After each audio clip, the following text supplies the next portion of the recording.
ನಮಸ್ಕಾರ. ವಿಶೇಷ ಕಾರ್ಯಕ್ರಮಕ್ಕೆ ಸ್ವಾಗತ. ನಾನು ಪೂರ್ಣಿಮಾ.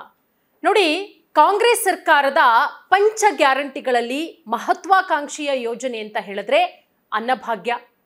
ಸಿದ್ದರಾಮಯ್ಯ ಅವರ ಕನಸಿನ ಯೋಜನೆ. ಕೋಟ್ಯಾಂತರ ಜನ ಅನ್ನಭಾಗ್ಯ ಯೋಜನೆಯ ಫಲಾನುಭವಿಗಳಿದ್ದಾರೆ. ದಿನನಿತ್ಯ ಹೊಟ್ಟೆ ತುಂಬಿಸ್ಕೊಳ್ತಾ ಇದ್ದಾರೆ.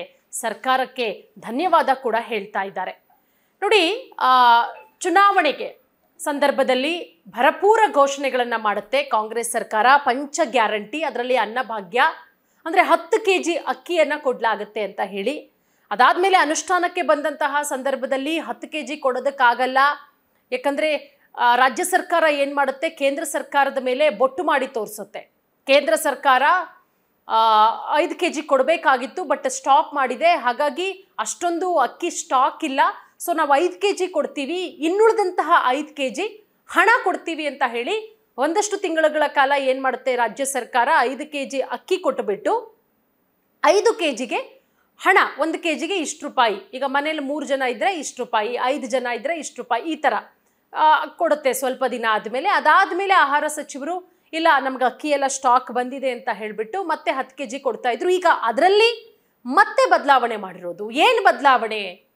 ಇದು ರಾಜ್ಯದ ಜನರಿಗೆ ಈ ಬದಲಾವಣೆ ಪ್ಲಸ್ ಆಗುತ್ತಾ ಅಥವಾ ಮೈನಸ್ ಆಗುತ್ತೆ? ಯಾಕಂದರೆ BJPಯವರು ಇದನ್ನು ಬಹಳ ಕಟುವಾಗಿ ಟೀಕಿಸ್ತಾ ಇದ್ದಾರೆ. ದಿವಾಳಿ ಆಗಿದೆ ಸರ್ಕಾರ, ಸರ್ಕಾರದಲ್ಲಿ ಹಣ ಇಲ್ಲ, ಹಾಗಾಗಿ ಕೆಲವೊಂದಿಷ್ಟು ಯೋಜನೆಗಳನ್ನು ಹಾಗೆ ಅರ್ಧಕ್ಕೆ ನಿಲ್ಲಿಸಿದೆ, ಹೊಸ ಯೋಜನೆಗಳ ಶಂಕುಸ್ಥಾಪನೆ ಆಗ್ತಾ ಇಲ್ಲ ಅಂತ ಹೇಳಿ BJPಗರು, ವಿಪಕ್ಷಗಳು ಸರ್ಕಾರವನ್ನು ತರಾಟೆಗೆ ತೆಗೆದುಕೊಂಡಿರೋದು. ಈಗ 5 kg ಅಕ್ಕಿ ಮತ್ತೆ ಇನ್ನು 5 kg ಬದಲಿಗೆ ಬೇಳೆಕಾಳುಗಳನ್ನು ಕೊಡೋದಕ್ಕೆ ಸಿದ್ದರಾಮಯ್ಯ ನೇತೃತ್ವದ ಸರ್ಕಾರ ನಿರ್ಧಾರ ಮಾಡಿಕೊಂಡಿರೋದ್ರಿಂದ ಇದಕ್ಕೆ ವಿಪಕ್ಷಗಳು ತೀವ್ರ ವಿರೋಧವನ್ನು ವ್ಯಕ್ತಪಡಿಸಿರೋದು.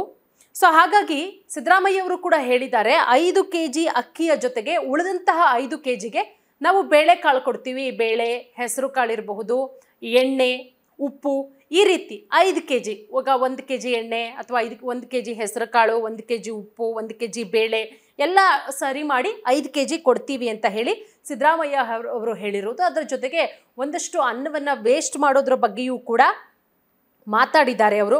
ಮುಖ್ಯಮಂತ್ರಿ ಸಿದ್ದರಾಮಯ್ಯ ಅವರು ವರ್ಷಕ್ಕೆ ಸುಮಾರು 943 ಟನ್ ಆಹಾರ ವ್ಯರ್ಥವಾಗ್ತಾ ಇರೋದಕ್ಕೆ ಬಹಳಷ್ಟು ಕಳವಳವನ್ನು ವ್ಯಕ್ತಪಡಿಸಿದ್ದಾರೆ. ಅನ್ನವನ್ನು ವ್ಯರ್ಥ ಮಾಡೋದು ಅನ್ನ ಬ್ರಹ್ಮನಿಗೆ ಮಾಡುವಂತಹ ಅವಮಾನ. ಅನ್ನಭಾಗ್ಯದ ಅಕ್ಕಿಯನ್ನು ಕೆಲವೊಬ್ಬರು ಕಾಳಸಂತೆಯಲ್ಲಿ ಮಾರ್ತಾ ಇದ್ದಾರೆ. ಹಾಗಾಗಿ ಅಂಥವರ ವಿರುದ್ಧ ನಿರ್ದಾಕ್ಷಿಣ್ಯ ಕ್ರಮವನ್ನು ಕೂಡ ತೆಗೆದುಕೊಳ್ಳಲಾಗುತ್ತೆ ಅಂತ ಹೇಳಿ, ಅದರ ಜೊತೆಗೆ ನೋಡಿ, ಅನ್ನಭಾಗ್ಯ ಅಕ್ಕಿಯನ್ನು ಸಂಗ್ರಹಿಸ್ಕೊಂಡ್ಬಿಟ್ಟು ಅದು ಪಾಪ ಬಡವರಿಗೆ ತಲುಪ್ತಾ ಇಲ್ಲ, ಅದನ್ನು ಸಂಗ್ರಹಿಸಿಟ್ಕೊಂಡು ಕಾಳಸಂತೆಯಲ್ಲಿ ಮಾರುವಂತಹ ಕೆಲಸ ಮಾಡ್ತಾ ಇದ್ದಾರೆ.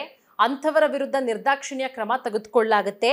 ಅದರ ಜೊತೆಗೆ 5 kg ಈ ಕಾಳಸಂತೆ ಮಾರಾಟವನ್ನು ತಪ್ಪಿಸೋದಕ್ಕೆ ನಾವೊಂದು ಪ್ಲ್ಯಾನ್ ಮಾಡಿದ್ದೀವಿ.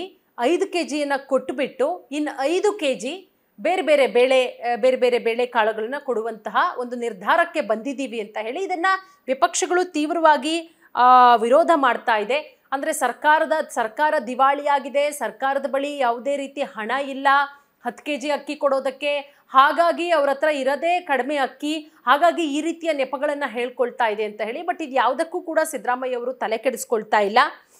ಸೊ ಹಾಗಾಗಿ ಹಸುವಿನ ಸಂಕಟ, ಅನ್ನದ ಮೌಲ್ಯ ಎಲ್ಲವೂ ಕೂಡ ನನಗೆ ಗೊತ್ತು. 5 kg ಕೊಡ್ತೀವಿ, ಇನ್ನುಳಿದ 5 kg ಬದಲಿಗೆ ಬೇಳೆಕಾಳುಗಳನ್ನು ಕೊಡಲಾಗುತ್ತೆ ಅಂತ ಹೇಳಿ. ಅದರ ಜೊತೆಗೆ ಒಂದಾನೊಂದು ಕಾಲದಲ್ಲಿ ನಾವು ಅನ್ನಕ್ಕಾಗಿ ಅಮೇರಿಕಾವನ್ನು ಅವಲಂಬನೆ ಮಾಡ್ತಾ ಇದ್ವಿ. ಈಗ ವಿದೇಶದಿಂದ ರಫ್ತು ಮಾಡುವ ಮಟ್ಟಕ್ಕೆ, ವಿದೇಶಗಳಿಗೆ ನಾವೇ ರಫ್ತು ಮಾಡುವ ಮಟ್ಟಕ್ಕೆ ನಾವು ಬೆಳೆದಿದ್ದೀವಿ ಅಂತಲೂ ಕೂಡ ನೆನ್ನೆ ನಡೆದಂತಹ ಕಾರ್ಯಕ್ರಮದಲ್ಲಿ CM ಸಿದ್ದರಾಮಯ್ಯ ಅವರು ಮಾತನಾಡಿದ್ದಾರೆ.